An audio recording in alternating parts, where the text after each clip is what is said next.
안녕하세요. 안산 제2교회 오상원 목사입니다. 오늘은 여러분들과 함께 알기 쉬운 구약개관 두 번째 시간 역사서에 대해서 함께 살펴보도록 하겠습니다. 지난 시간에 말씀드렸듯이 창세기부터 에스더까지 내용을 역사서에 해당한다고 보았습니다. 근데 특별히 창세기부터 신명기에 이르는 5권을 가리켜서 모세오경 또는 오경이라고 부르곤 하였습니다. 오늘은 역사서는 여호수아부터 에스더까지의 내용인데요. 함께 여러분들과 함께 역사서에 대해서 살펴보도록 하겠습니다. 먼저 여호수아입니다. 여호수아는 크게 두 부분으로 나눌 수가 있습니다. 1장부터 12장까지 내용과 함께 또 13장부터 24장까지 내용 이렇게 두 부분으로 나눌 수 있습니다. 1장부터 13장까지 내용은 이스라엘 백성이 드디어 하나님이 말씀하신 약속의 땅에 들어가는 내용을 다루고 있습니다. 그리고 13장부터 24장까지 내용은 그 가나안 땅을 정복한 땅을 분배하는 역할을 하는 것을 말씀하고 있고요. 또 이스라엘 백성을 향해서 여호수아의 마지막 고별 설교의 내용을 담고 있습니다. 먼저 첫 번째 부분입니다. 1장부터 12장까지 내용의 첫 번째 부분인데 1장에서 여호수아에게 하나님은 말씀하십니다. 모세에게 함께 하셨던 하나님께서 너 여호수아도 함께 할 것이니 율법을 지키라. 율법을 지키면 내가 너와 함께 할 것이다. 그러니 두려워하지 말라라고 하며 여호수아에게 위로를 주고 있는 것을 볼 수 있습니다. 그리고 2장에서는 여호수아는 이제 가나안 정탐꾼을 보내고 가나안 성매매 여성인 라합의 도움을 받습니다.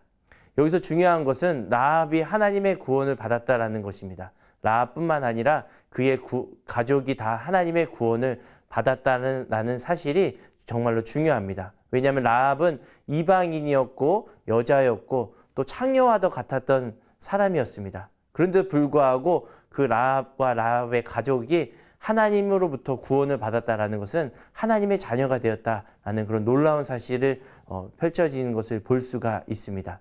이것은 이후에 이제 예수님으로 말미암아 유대인뿐만 아니라 모든 이방인이 다 구원을 받을 것이다라는 것을 예표적으로 보여준 사건이라고 할 수가 있습니다. 그리고 나서는 이제 언약궤를 맨 제사장들이 요단강을 건너는 장면이 나옵니다. 제사장들이 요단강 앞에서 제사장들이 발을 한 걸음 내딛자 신기하게도 요단강이 갈라지는 것을 보게 됩니다. 물이 멈추고 마른 땅과 같이 요단강을 건넜습니다. 이것은 출애굽기의 홍해 사건과 유사합니다. 성도님들도 잘 아시겠지만 홍해를 건넜던 사건과 이 요단강을 건넌 사건이 마치 비슷합니다.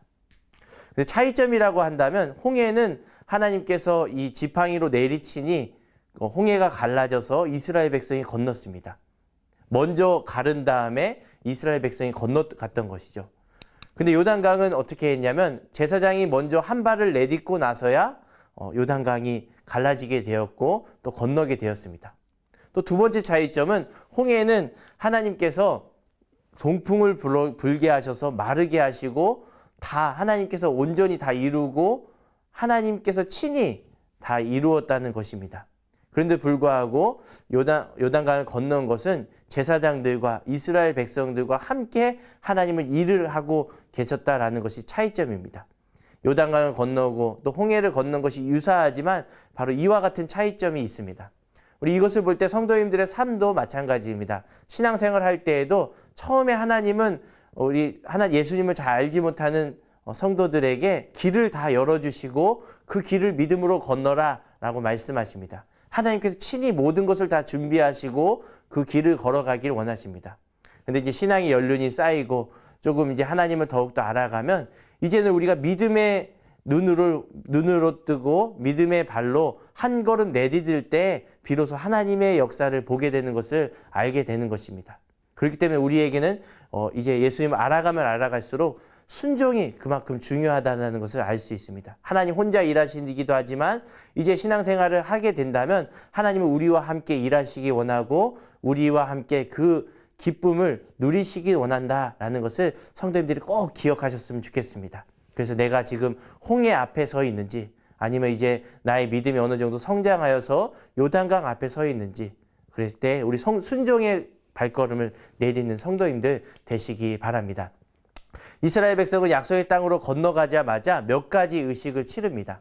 몇 가지 의식을 치르는데 첫 번째는 광야에서 태어난 백성들이 그 가나안 땅에 들어가자마자 할례를 받습니다.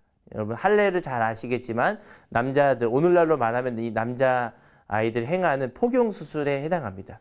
그런데 신기한 것은 뭐냐면 놀라운 것, 의아한 것은 뭐냐면 그 적진 여리고성 앞에 두고 하나님께서는 거기서 할례를 행해라 라고 말씀하신 것입니다.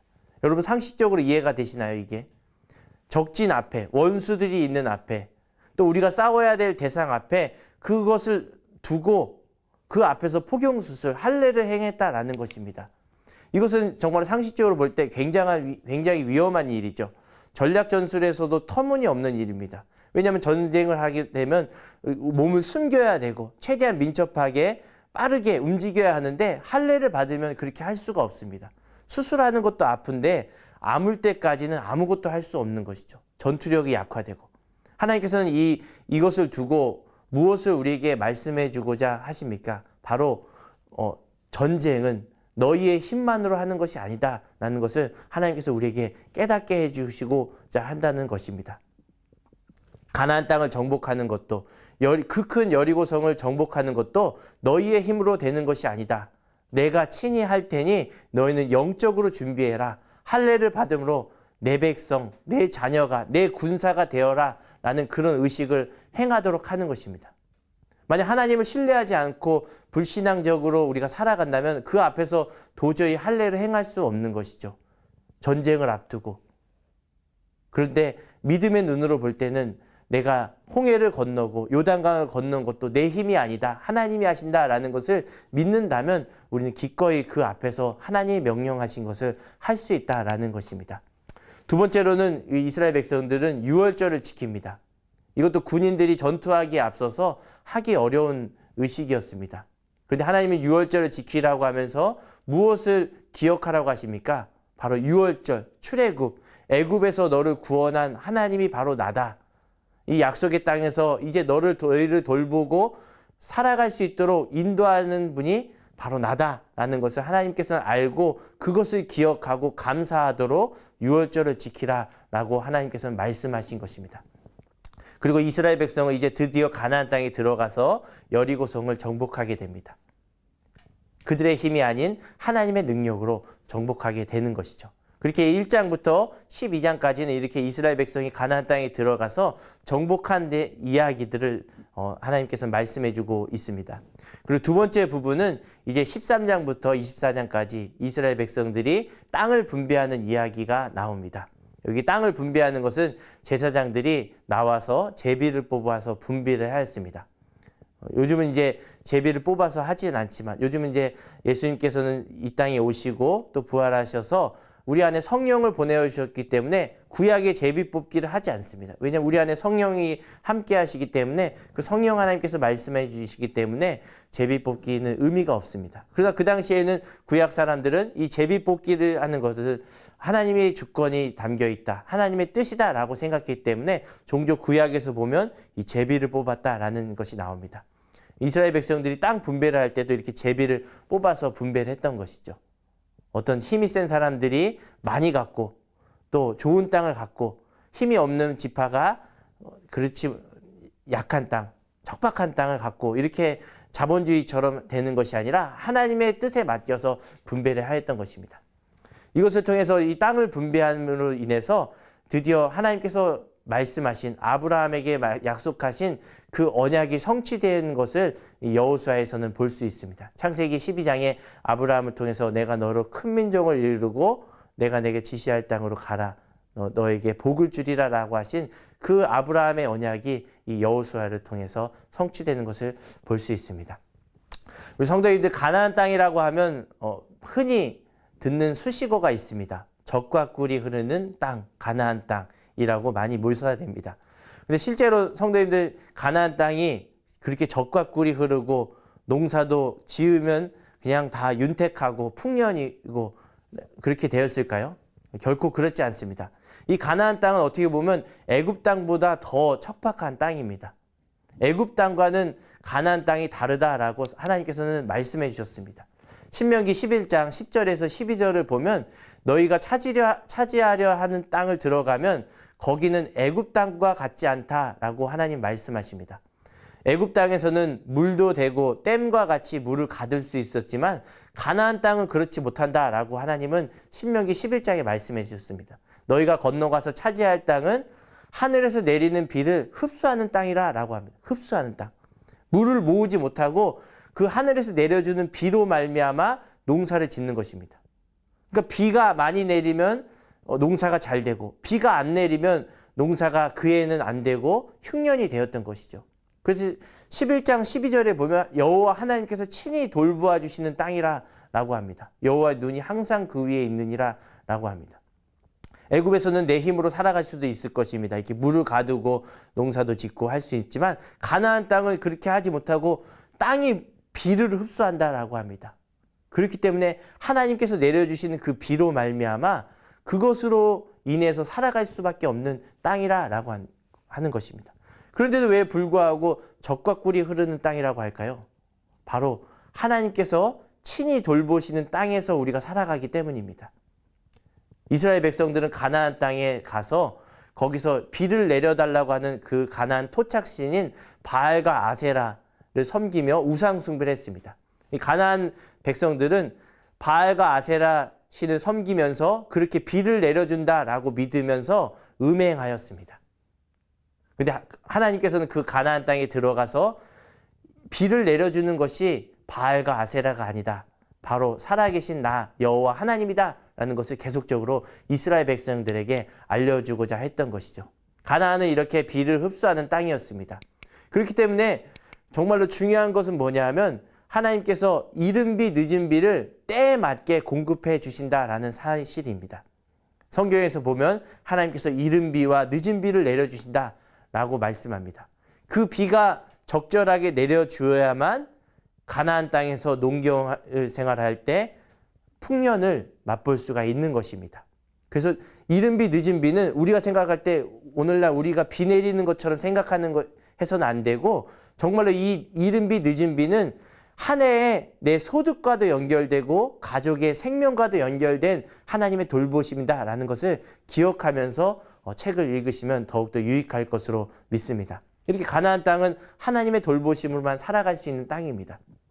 이 가나안 땅은 오늘날로 보면 이제 천국을 예표하는 것이죠. 우리가 하나님의 나라에 들어갈 때에는 이제 하나님의 주권 아래 하나님의 돌보심으로만 살아갈 수 있는 땅이라는 것을 하나님의 나라라는 것을 우리가 기억할 수가 있습니다. 이 땅에 살아갈 때에는 사단의 공격, 사단의 유혹에 넘어지고 또 악도 많고 죄도 많고 질병과 고난이 너무나 많습니다.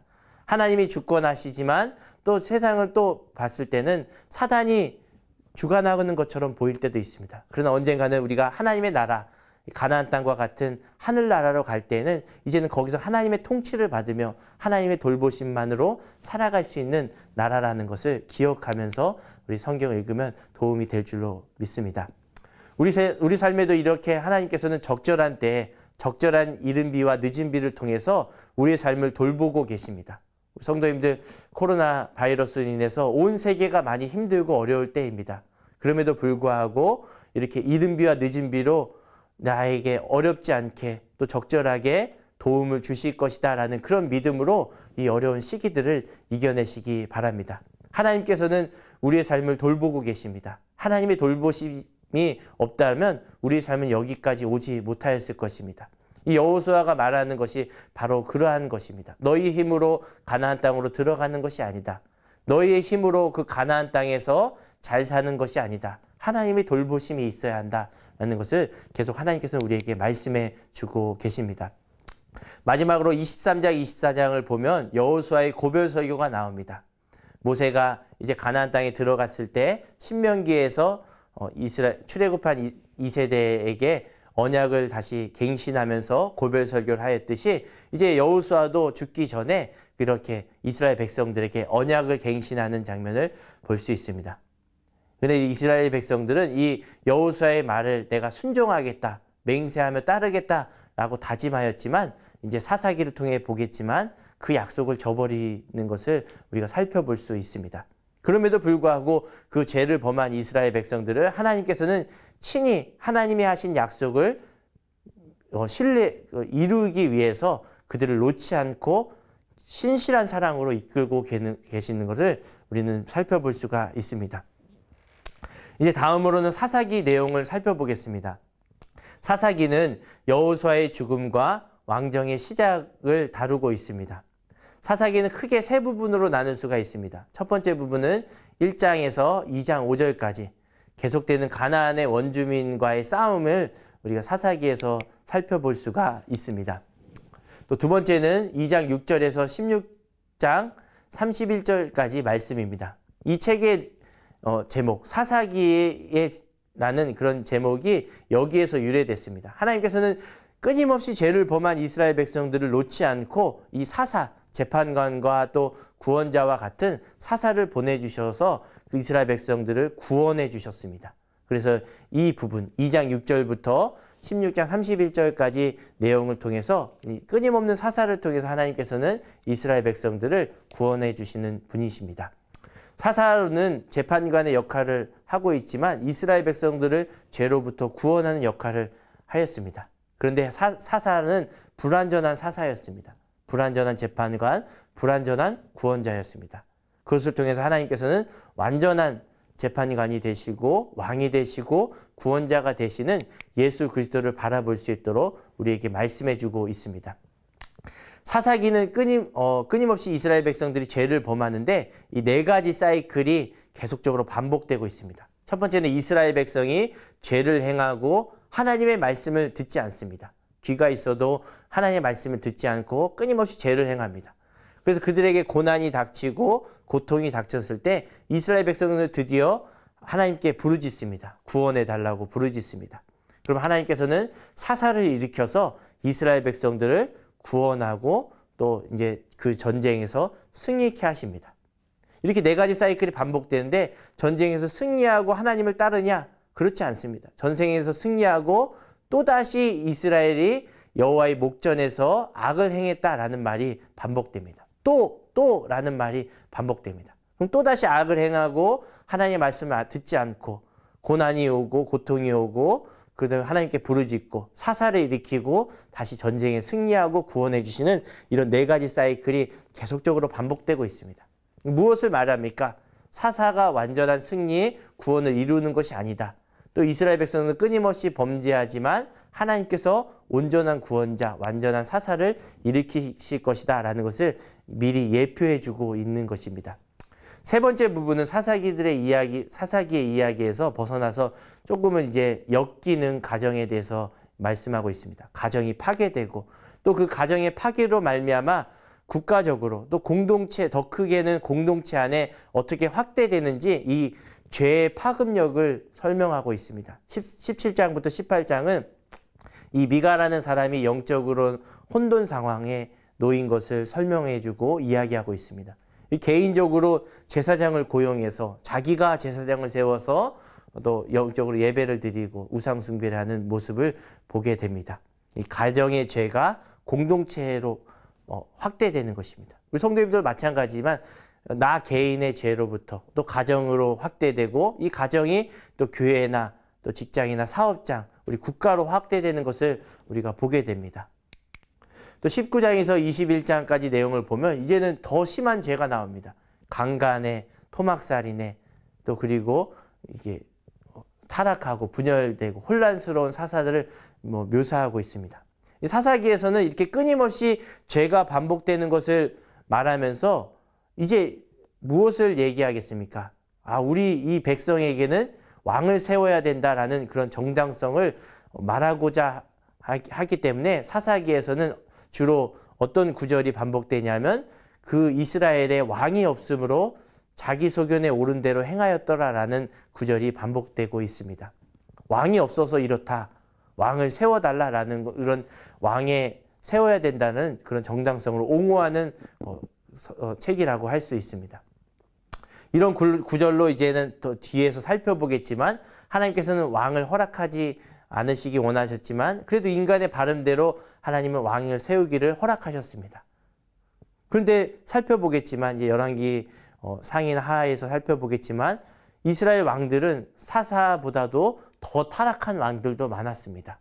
왕을 세워서 사람의 어떤 영적인 환경이 나아지냐? 그렇지 않다라는 것을 하나님께서는 보여주고 있습니다. 불완전한 사사보다 더 나은 왕을 이스라엘 백성들은 갈망하였지만 하나님께서는 진정한 왕, 바로 예수 그리스도만이 우리를 통치하시고 온전하게 이끈다. 그분만이 죄가 없다. 그분만이 온전하신 분이다라는 것을 이 사사기를 통해서 하나님께서는 보여주고 있는 것입니다. 하나님은 이렇게 불완전한 왕 또 사사를 통해서도 하나님의 언약을 이루어 가실 수 있는 분이십니다. 악을 선으로 바꾸실 수 있는 분이시고 악을 돌아서 선으로 섭리하실 수 있는 분이라는 것을 우리가 깨닫고 성경을 읽을 때 큰 위로가 될 줄로 믿습니다. 그리고 마침내 그런 불완전한 왕의 계보를 통해서 온전하신 왕인 또 온전한 구원자이신 예수님을 보내시는 그런 하나님의 놀라운 계획을 살펴볼 수가 있습니다. 다음 세 번째로는 룻기에 대해서 살펴보겠습니다. 이 룻기는 사사시대를 배경으로 하고 있습니다. 시대적으로 타락하고 영적으로 혼란스럽고 이렇게 힘든 그런 시대에 룻 이야기가 등장합니다. 시아버님과 남편이 죽고 시어머니와 이제 며느리 둘이 남습니다. 근데 한 명의 며느리인 오르바는 시어머니를 떠납니다. 근데 룻은 시어머니를 떠나지 않고 계속 곁에 남습니다. 성도님들 룻기를 보면 보통 무슨 이렇게 시어머니에게 효를 다해야 된다라고 적용할 수 있는데 그렇게 도덕적이고 윤리적인 교훈만을 주는 것이 아니라 하나님께서는 이 룻기를 통해서 예수님과 연결해서 말씀해 주고자 하는 것이 있습니다. 이 룻은 하나님의 섭리를 통해서 보아스라는 사람을 알게 되고 또 보아스가 때마침 룻의 좀 그런 가깝고도 먼 친척임이 밝혀지게 됩니다. 그리고 보아스와 함께 결혼을 하여서 이 룻의 계보를 통해서 예수님, 다윗이 태어나고 또 다윗을 통해서 예수님이 태어난다라는 사실을 이 룻기를 통해서 하나님은 말씀해주고 계십니다. 우연처럼 보이는 사건이지만 그 사건 속에서는 하나님의 섭리가 있다. 또 하나님이 하신 약속이 이 룻을 통해서 이방 여인 룻을 통해서 이루어진다라고 하는 사실을 우리에게 보여주고 있습니다. 아까 여호수아에서 라합도 마찬가지지만 이 룻기에서 룻도 이방 여자였습니다. 그러한 여자를 통해서 하나님께서는 이렇게 다윗을 태어나게 하신 거죠. 예수님을 보내신 거죠. 하나님의 섭리와 하나님의 언약이 우리의 역사 속에서 우리를 역사를 붙들고 나가신다라는 것을 기억하면서 룻기를 읽을 때 더 넓은 관점으로 하나님의 섭리를 볼 수가 있을 것입니다. 또 이 룻기를 통해서는 고통받는 자의 그런 상황들을 하나님은 외면하는 분이 아니시다. 고통받는 이들의 상황을 아시고 섭리하는 분이시다. 또 더 나은 위치로 인도하는 분이시다라는 것을 하나님께서는 말씀해 주고 있습니다. 성도님들 많이 어렵고 힘들 때 이 룻기와 같이 하나님께서는 우리의 삶을 섭리하고 계시는 분이심을 꼭 믿으시기 바랍니다. 고통 가운데 있을 때 하나님은 더 나은 위치로 인도하실 수 있는 살아계신 하나님이다 라는 것을 기억하면서 어려울 때에도 기도를 쉬지 않는 모든 성도님들 되시기 바랍니다.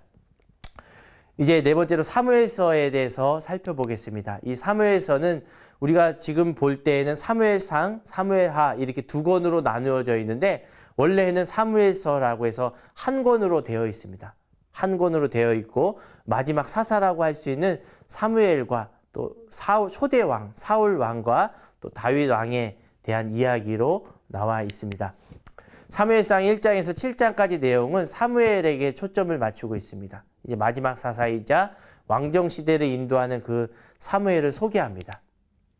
아이를 낳지 못한 한나가 등장하고 한나가 하나님께 기도합니다. 하나님께 서원하며 기도합니다. 아이를 태어나게 하면 하나님께 드리겠다라고 서원합니다. 그리고 이 한나의 기도를 통해서 사무엘이 태어납니다. 앞으로 중요한 역할을 하게 될 것을 미리 암시해 주고 있는 것이죠. 이렇게 사무엘이 태어나서 사무엘이 이제 하나님께 바쳐져서 하나님의 일을 하면서 훈련되어 갑니다. 근데 그 당시에 제사장, 엘리 제사장과 그의 홈리와 비느하스라고 하는 그 두 아들은 정말로 제사장이라고 할 수 없을 만큼 타락하고 부패하였습니다. 마음대로 하나님의 성물을 먹기도 하고 또 거기서 봉사하는 여인들을 희롱하기도 하는 그런 죄를 범합니다.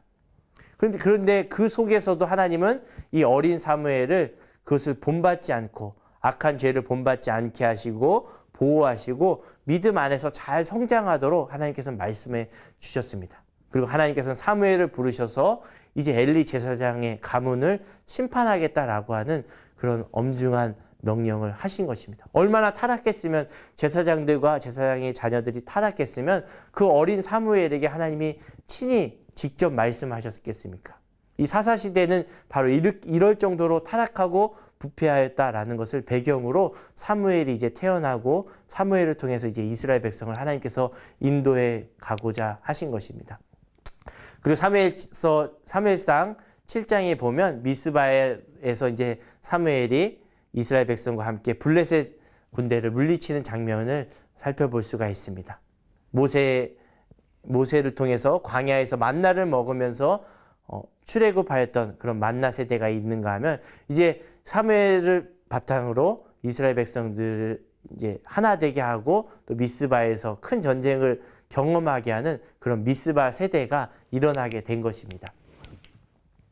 두 번째로는 8장부터 12장까지 내용을 살펴보겠습니다. 이스라엘 왕정이 이제 왕을 요구하는 장면을 볼 수 있습니다. 아까도 전에도 말씀드렸지만 하나님께서는 왕을 원하지는 않으셨습니다. 왜냐하면 하나님께서 친히 왕이 되시고 이스라엘 백성을 이끌고 가기 원하셨지만 이스라엘 백성들은 우리가 왕이 없어서 이렇다 라고 사사시대 사사기에서 말씀했듯이 하나님께서는 하나님께 요구했던 것입니다. 왕을 요구했던 것. 하나님께서는 원하지는 않지만 그것을 허락하셨습니다.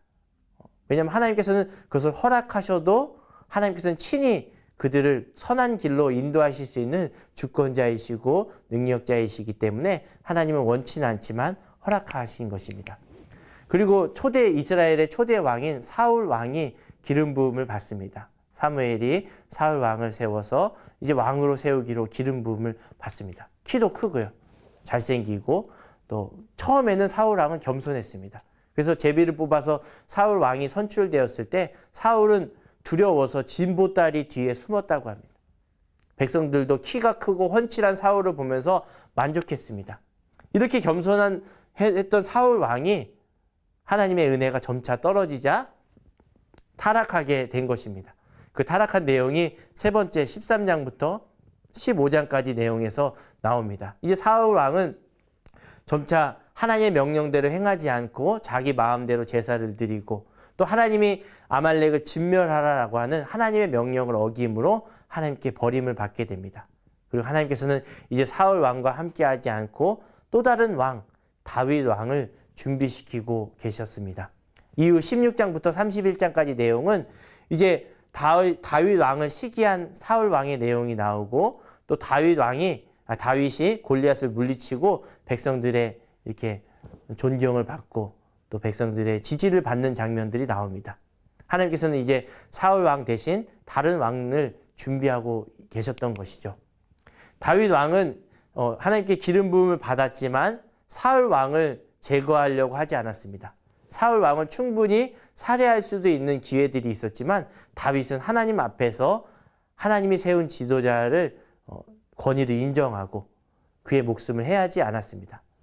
백성들이 다윗의 군대들이 지금이 좋은 기회다. 사울 왕을 없애고 당신이 친히 왕이 되십시오라고 유혹하고 또 권면했지만 그렇게 하지 않았습니다.